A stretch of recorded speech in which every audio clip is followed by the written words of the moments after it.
Today is World Consumer Rights Day, a day dedicated to raising awareness of consumer rights and demands around the world. And there's no better moment than the present because we are going to provide you with some customer-related recommendations. Hi, I'm Audrey Williams, and you've just opened the pages to another exciting edition of Jamaica Magazine. One thing you will definitely walk away with today is how to advocate for your rights and ways to protect yourself from market abuses and social injustices that threaten them. So, don't go anywhere. We'll be back after the news.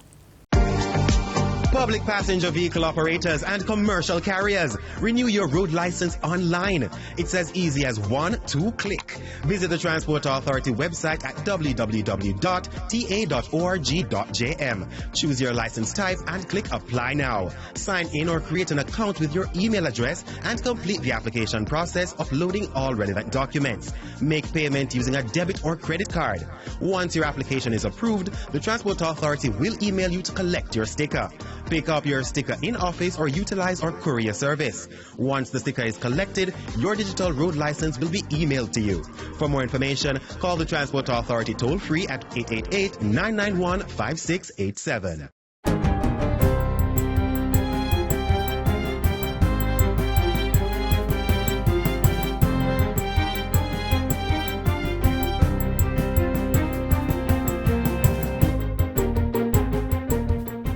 Good day, I'm Theodore Henry, and this is your JIS News for Friday, March 15, 2024. Destination Jamaica has recorded 1 million visitors in the first 2 months of 2024. The island has also earned a record $1 billion in revenues and 8.8% increase over 2023. Tourism Minister Edmund Bartlett made the announcement during a press briefing on Thursday. He says the country has received 611,642 stopover visitors to date, a 7% increase. That's in addition to 389,319 cruise passengers, 29% more than the same period last year. Minister Bartlett says the growth being witnessed bodes well for the country's goal of achieving 5 million visitors and earning $5 billion by 2025. Last year, the country received 4 million visitors, resulting in $4 billion of revenue. Caribbean tourism growth has really caught the attention of the world. And in our own particular case in Jamaica, we're particularly proud, I must say, of the level of growth that we have had post-COVID. And normally we talk about 2019 as being the benchmark. We have changed that. 2023 is a new benchmark for Jamaica's tourism. Meanwhile, Jamaica is among 3 Caribbean islands that will be featured in a media fam trip being planned by the Caribbean Hotel and Tourism Association, CHTA. The association will be putting together an exclusive trip where 5 members of the media will go on a 10-day experience in Jamaica, the Dominican Republic, and the Cayman Islands to see the diversity of their tourism products in depth. CHTA President Nicola Madden-Gregg says the media fam trip is a feature of the 42nd staging of the Caribbean Travel Marketplace Trade Show that will take place from May 22 to 23 at the Montego Bay Convention Center. Another first, she says, is a standalone meetings, incentives, conferences, and exhibitions MICE exchange program to involve 20 meeting planners. The MICE market has tremendous potential for the region and generated over $900 billion in 2023 worldwide, and is expected to double that revenue by 2032. It is time for the Caribbean to focus on getting a bigger slice of that very significant pie. Tourism Minister Edmund Bartlett, who has been championing the issue of multi-destination travel in the region, welcomed the addition. I'm excited about multi-destination tourism because it's part of that future. What COVID taught us is that competition is en passé. Co-petition is now the new word. It taught us that we must compete, we must collaborate, do things together, and achieve results because of convergence and coalitions. Companies that offer cash courier services will soon be able to add armor to their vehicles without paying general consumption tax, GCT. Finance Minister Dr. Nigel Clark says that by doing this, the government is proposing to increase support for the armored cash and courier industry and enhance the security of courier operations. Effective the first quarter of the upcoming fiscal year, and for 24 months thereafter, any company that operates an approved cash courier business will be able to import free of general consumption tax on the added cost of armoring the vehicle. Also coming out of the Finance Minister's recent budget presentation, government is committing funds to boost the state of Jamaican cricket over the medium term. $100 million is being allocated over the next 3 years, starting with $40 million this year. Minister Nigel Clark says it reflects the administration's belief in Jamaica's potential and capacity in cricket. The Sport Minister, Olivia Grange, has said plans are being implemented for the long-term future of local and regional cricket. Particular attention will be given to the development of youth cricket in Jamaica over the next 5 years. And finally, the Child Protection and Family Services Agency, CPFSA, will be strengthening its safety and security mechanisms within the various childcare facilities in short order. Chief Executive Officer of the CPFSA, Laurette Adams-Thomas, made the announcement during a JIS think tank on Tuesday. She says the agency will work to ensure that all childcare facilities are assessed to ensure that every safety risk is handled. Additionally, we will be seeking to install CCTV cameras within the childcare facilities, of course, within locations that we are permitted to install these cameras. But also, cameras will be installed to capture the perimeters external to the facility. Mrs. Adams-Thomas says the cameras will be integrated into the Jamaica Eye system. She adds that the CPFSA will also be taking steps to improve employee wellness. What we are planning to do as it relates to employee wellness is to first conduct an employee wellness or satisfaction survey. And the information that is garnered from that survey will be used to develop the initiatives that we will then introduce as a part of the employee wellness program. And that's it for JIS News today. I'm Theodore Henry. Thanks for watching.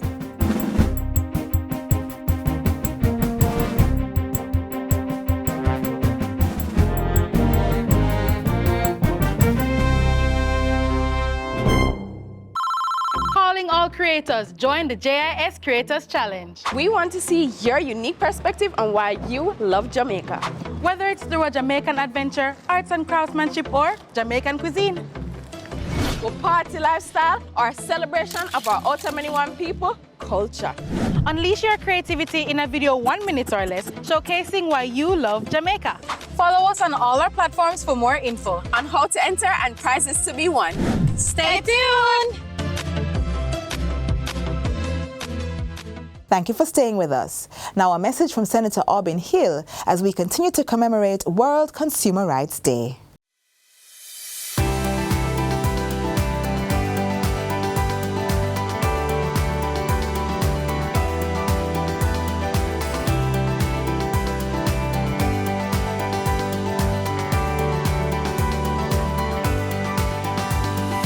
Today, Friday, March 15, 2024, marks World Consumer Rights Day, which has been celebrated annually since March 15, 1983. This day provides an opportunity to raise global awareness among consumers about their rights as well as promote consumer protection. The Ministry of Industry, Investment and Commerce, through the Consumer Affairs Commission, endorses World Consumer Rights Day 2024 and its focus on technology in various industries in production, healthcare, banking, commerce, and trade. This year's theme is Consumer and Technology. Are you protected?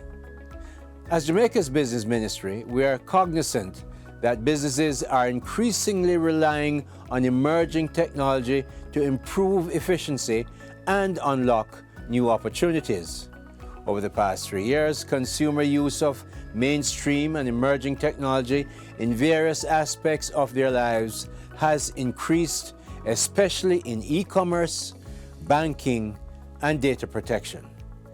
Globally and in Jamaica, among the areas in which discussions and innovation have been dominating the digital space are artificial intelligence, e-commerce, online banking, and data protection. These areas present significant opportunities for businesses to create environments where emerging technologies are built with consumer safety, privacy, and data security in mind. In addition, consumers and businesses both benefit where digital products and services are as inclusive and affordable as they are innovative. Accomplishing this goal has various challenges that are not insurmountable and can be addressed through collective action. This requires knowledge sharing and cross-sector collaboration among consumer organizations, businesses, governments, and of course, civil society.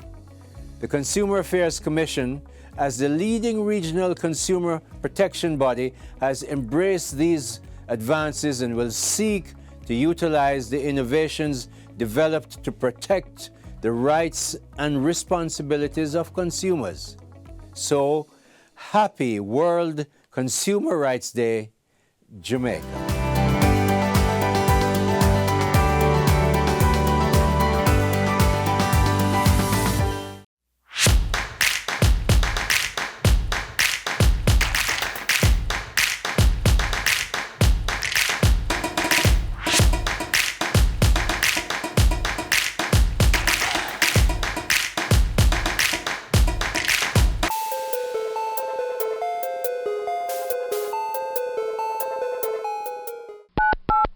We are hoping that the time will come to be able to track these calls. Hello, the house are burned down. And punish those who are doing this. All too frequently, a unit is unavailable for an actual fire emergency, merely because it is responding to a false alarm. And it results in most instances to a waste of resources that could be used for more productive purposes. So I want to encourage members of the public to desist from this practice. We tend to see a spike in false alarm calls during the summer when the kids are home. Because they are home, they have their cell phone and they see it as fun to dial whether 110 or 119 to say that there's a fire somewhere. So I want to encourage parents to pay attention to that as well.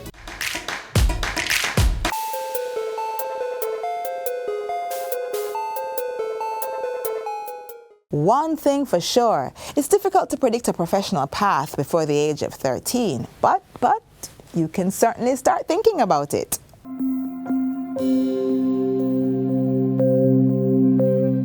I've always wanted to be a doctor since I can remember, but starting my own business doesn't seem like such a bad idea either. If only I could know more about how to get started, or even better, other options to choose.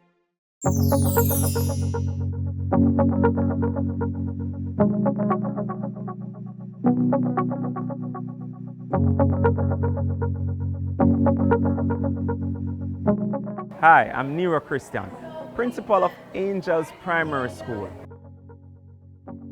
Career Day is one of the most important days that we get an opportunity to step outside of the classroom, outside of the regular subjects, to show the students what is possible as they look towards the future. 10 years from now, many of these youngsters will be entering the world of work, and Career Day shows them some of the options they have to be productive Jamaican citizens. I can be anything I want to be. In addition to the traditional professions, your teachers, your lawyers, your doctors, we now are utilizing the resources in our audiovisual department to show students how they can become bloggers professionally, how they can become programmers through coding, how they can become entrepreneurs where they develop their own ideas and skills as they enter the world of work. So my job at heart is that I am a carpenter / furniture maker. And we're going to talk about the tilers, the steel fixers, the masoners, the carpenters, the block layers, and the architects in general, and how it is that we promote and encourage nation building within Jamaica. It is important to go with the time, and it is important that they use their hands, skills, so that they too can become the entrepreneurs of tomorrow.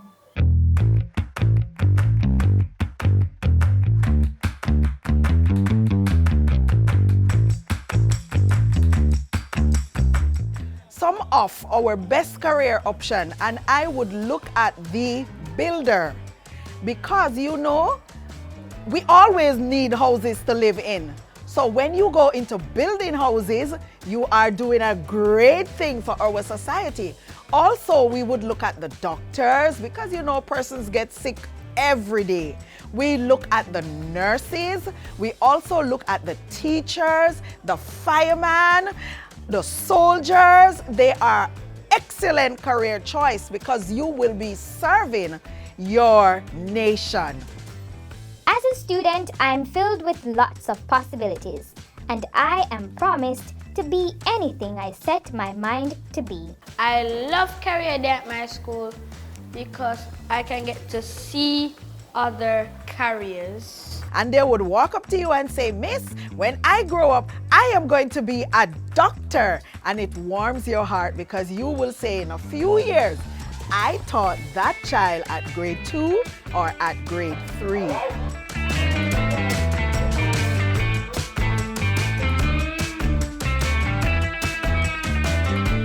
When you see Angels primary students in the high school, you can bet 9 out of 10 times they are your future leaders. Anelia? Anelia? Anelia?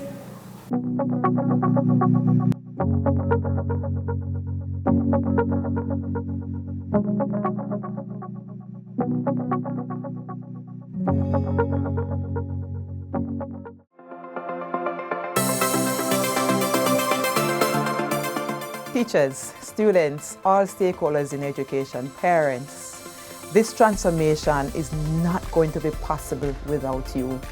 We need all hands on deck. Parental engagement is important. We need you to visit your schools. You don't have to be invited. Make an appointment. See your teachers. Build that relationship. Support the program of education at the school. Play your part.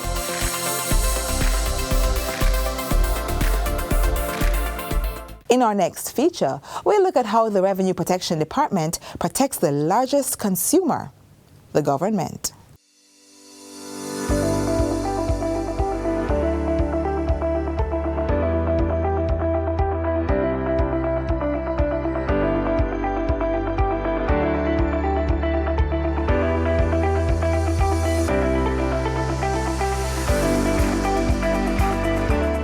The Revenue Protection Department was established primarily to address what was perceived to be rampant fraud and corruption at the Jamaica Customs Agency. The Commissioner of Revenue Protection shall be responsible for the general administration of the Revenue Protection Department and shall have such functions relating to revenue protection as may be assigned to him by the Revenue Administration Act. Did you know your money could be funding criminal enterprises and activities? Hi, I'm Shaquille Rochester Shorter and welcome to Finance Matters. Joining us today is the Commissioner of the Revenue Protection Department, Mr. Cranston Morgan. Remember to like, share, and subscribe to our YouTube channel. Follow the Ministry of Finance on Facebook, Instagram, Twitter, LinkedIn, and now TikTok to see all the episodes and highlights.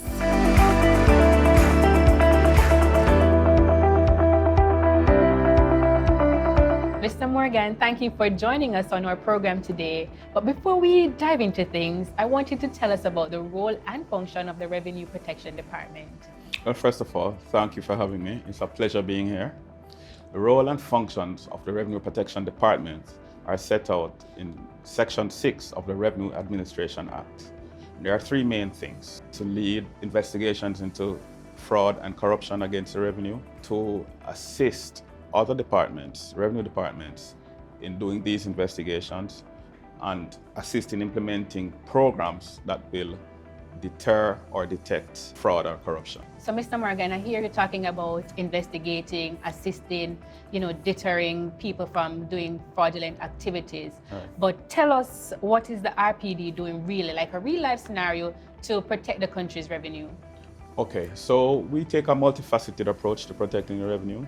Okay. There are many things that we are involved in, and I'll go through a few. There's education, where we go to the revenue agencies and we make presentations on ethics, on the work of the RPD, and how, as frontline employees, they can be protectors of the revenue themselves. So like you go to customs?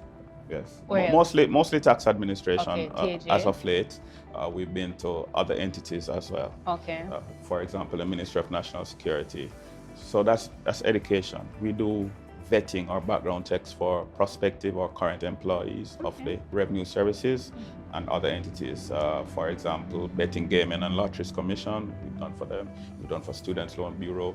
We do it for the Accountant General's Department and the Ministry of Finance itself.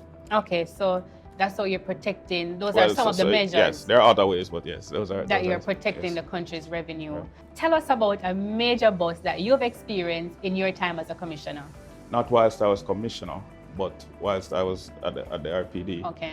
And this one sticks with me because of the impact that it had. The one I want to speak about is a fraud that took place at the Accountant General's Department, where an employee resurrected the accounts of dead pensioners, and well, some of the pensioners weren't dead, but their accounts were inactive. Okay. And he resurrected it and had monies, their pension funds, sent to accounts that he had control over. When we discovered this fraud, it was to the tune of in excess of $20 million. And the reason why that one resonates with me is because of the victims, how vulnerable those, the ones that were still alive, obviously, how vulnerable they were, and that someone would actually do this. So that one really sticks with me. Wow, that's interesting. So, Mr. Morgan, I've seen recently in the news where there has been a clampdown on counterfeit goods. So what role does the RPD play in the detection and deterrence of this activity? Okay, so first thing, the RPD officers are empowered under the Customs Act. They have the powers of constables, so they would have the powers of arrest and so on. And they are in fact customs officers for the purposes of detection.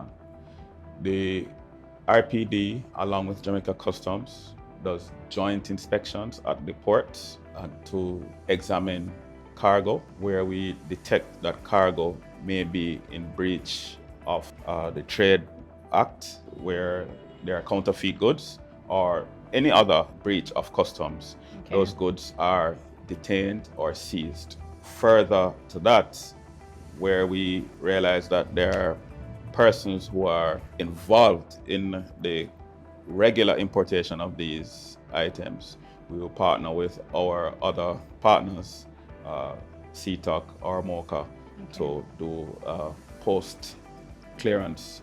So that's when it gets to the store? That's when it gets to the store. All right, but how does it get to the store? Not all shipments can be inspected. There are limited resources, so not all shipments are inspected. But however, when they do get to the store and they're detected, they're found in the marketplace, we take action. Okay. As I said, not just us, but our partners as well. There's CTOC that has a unit that will help with the enforcement of this. So when you seize those items, where do they go? Well, ultimately, the decision as to how they are disposed of is for the courts. When they are found to be, by the courts, to be in breach of the Trade Act, etc., they are generally destroyed. Before we go, Mr. Morgan, I want you to tell us 3 things that we should remember or know about the RPD. Well, 3 things. Okay. So the RPD has 3 locations. A location in Kingston, a location in Mandeville, and a location in Montego Bay. The second thing is that we may be contacted at rpdinfo@mof.gov.jm. And the third thing, and I want I left this one for last because I wanted to stick. Okay. We are still here. We're very passionate about what we do. I know that I've heard persons saying that, oh, we were subsumed into another entity and so on. I want to dispel that. No, we are here, we're open, we're passionate about what we do. Well, thank you, Mr. Morgan, for being on our program today.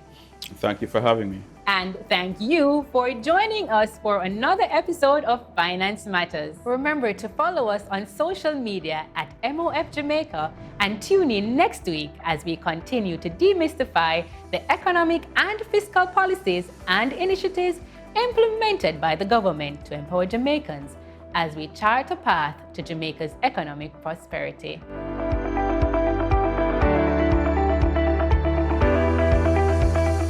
As mentioned earlier, today is World Consumer Rights Day, which is observed under the theme Fair and Responsible AI for Consumers. This demonstrates that global trends are evolving and technology is being used at an all-time high to help consumers. Jamaica is also keeping up with the times by incorporating the usage of technology in specific roles to assist their consumers.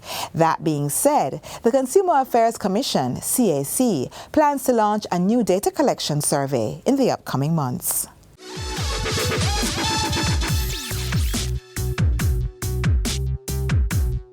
Come April 1st, there'll be no guarantors required for student loan. The requirement of a guarantor for student loans is regressive as it discriminates against low-income families who cannot as easily, if at all, find guarantors for student loan. The policy, though, has been in place for several decades, and we are happy to abolish the requirement for guarantors for student loans. From copious amounts of data, even with high delinquency rates, very rarely are payments actually made by guarantors. In all but a few instances, guarantors have served the purpose of locating students. We anticipate that by the time the first batch of students graduate who have benefited from this policy, the National Identification System, or NIDS, will be a reality. We will not need guarantors to find people anymore. Since inception, the Student Loan Bureau uses a very tiny fraction of repayments to make provisions for loss of life of the borrower. And this fund was actuarially assessed and found to have more than $1 billion in excess of what it needs to have to ensure the risk that it has. With this new guarantor policy, we'll move this $1 billion excess from the life insurance reserve, which you don't need in that position, into a new guarantor reserve fund to back this new policy. 4,200 grants of $60,000 each will be available to low-income applicants of the Student Loan Bureau.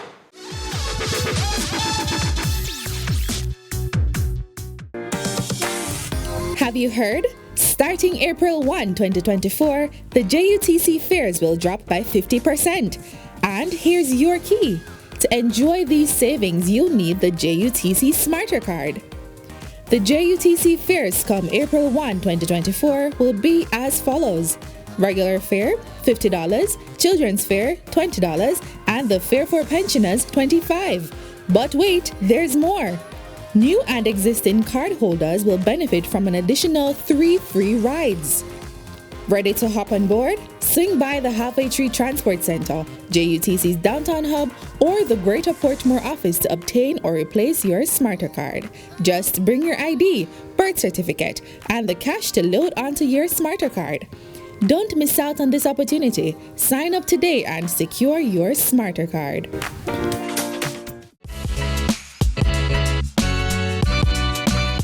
We've reached the end of our program. Get a recap of everything you saw here and more on our website, jis.gov.jm. I'm Audrey Williams. Bye for now.